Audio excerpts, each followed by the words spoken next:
रेखा के पिता दिल्ली में किसी तरह अपने और अपने परिवार का पेट पाल रहे थे, पर एक दिन अरे रमेश, तुम्हारी बेटी के तो समझो भाग्य ही खुल गए। वकील लड़के का रिश्ता आया है। अरे वाह, कब करना चाहते हैं शादी? वो लोग तो जल्द से जल्द ही करेंगे। बाकी शाम को मैंने रेखा को देखने के लिए बुला लिया है। तेरा घर छोटा है तो तुम लोग मेरे घर ही आ जाना। राकेश और उसकी बीवी सारी तैयारी के साथ रोहित और रेखा की शादी कर देते हैं। लेकिन अगले ही दिन देखो रेखा, शादी भले ही हो गई है, लेकिन तुम ये मत सोचना कि मैं किसी जोरू के गुलाम टाइप रहूंगा। रेखा को रोहित की बात अजीब लगती है। मैं ये तो सोच भी नहीं सकती और ना ही चाहती हूँ, लेकिन शादी के अगले ही दिन इस तरह की बात की उम्मीद भी नहीं थी। रोहित रेखा के मुंह से ये बात सुनकर गुस्सा हो जाता है। अरे, काफी जबान भी चला लेती हो। माँ ने सिखाया नहीं कि पति से कैसे बात करते हैं? रेखा अब चुप रहने में ही भलाई समझती है।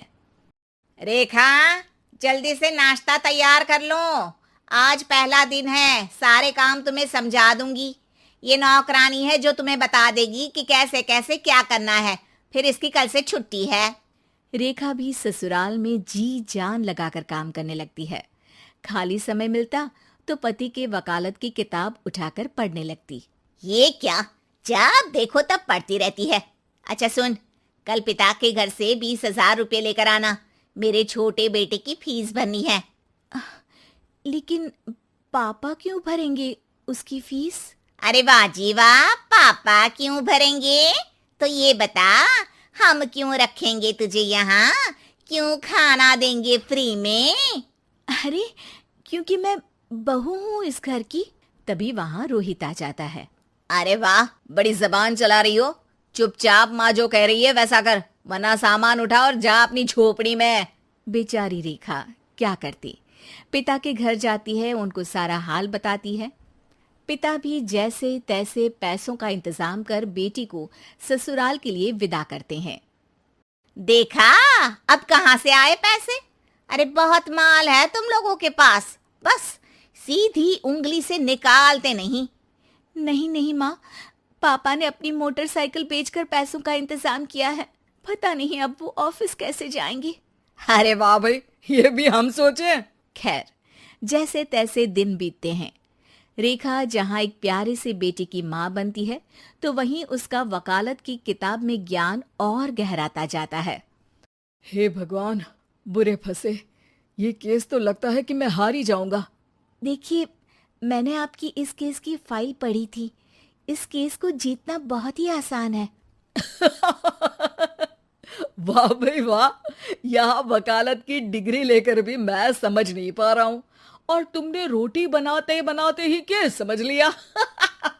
अरे जाओ जाओ, जाकर मुन्ने को संभालो। केस मैं संभालूंगा। ए लड़की सुन, जाकर अपने बाप के यहाँ से 3 लाख लेकर आ। पूरा घर फिर से बनाना है। छोटे की शादी करूंगी तो छोटी बहू को कहाँ रखूंगी? पूरा घर तो तूने घेर रखा है। ऐसा मत बोलिए माँ जी, पापा इतना पैसा कहाँ से लाएंगे? अब तो वो रिटायर भी हो गए हैं। हाँ, तभी तो बोल रही हूँ, रिटायरमेंट के पैसे तो मिले होंगे ना। लेकिन वो अगर आपको दे देंगे तो बुढ़ापा कैसे काटेंगे? रोहित रेखा की बात सुनकर गुस्सा हो जाता है। ए सुन, चल अपना सामान उठा, अपना बच्चा उठा और निकल यहाँ से। रेखा के लाख आग्रह के बाद भी रोहित और उसकी सास उसे घर में नहीं रखते। पापा, मैं तलाक चाहती हूँ। बेटा, मेरे पास वकील के पैसे नहीं है। पापा, आप मुझे वकालत करवा दीजिए, अपना केस मैं खुद लड़ूंगी। इस बार रेखा के पिता भी उसे ससुराल ना भेजकर रिटायरमेंट के पैसों से वकालत करवाते हैं। और फिर एक दिन कोर्ट के बाहर, रोहित, आज तुम अपना ही केस हार गए, वो भी उस लड़की से जिसकी तुमने कभी कदर ही नहीं की। रेखा, मुझे माफ कर दो। मैं इतनी बड़ी अमाउंट कहाँ से लाऊंगा? मैं हर महीने पैसे नहीं दे सकता तुमको। पैसे वहीं से लाना जहाँ से तुम मेरे पापा को लाने के लिए मजबूर करते थे। एक पिता अपनी बेटी की शादी उसकी खुशहाली के लिए करता है, ना कि सारी जिंदगी कर्जदार बनने के लिए।